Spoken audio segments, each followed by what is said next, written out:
Ayan, naubos ko na yung merienda ko na star apple or kaimito. O, ayan na. Yan, isa, dalawa, tatlo, apat. Apat na kaimito yan. Tapos ito yung mga buto. Yan, sarap. Ang tamis.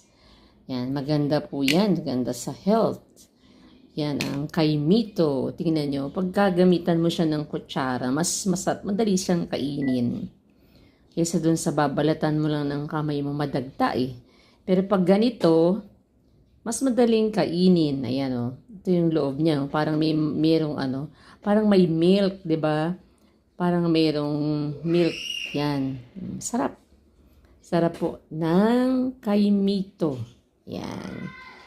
Yan, no? Kaya pag meron kaimito, kain kayo. Kasi fruto na nasa sa panahon, hindi naman to palaging meron. Yan ay seasonal fruit. Yan yung mga buto niya, oh. Hindi ko naman kinakain yung buto. Yan. Ayan, oh. Yan ang buto ng kaimito. Yan. Salamat sa Diyos. Sarap ng merienda natin. Healthy. Kaimito. Yan. Bus na.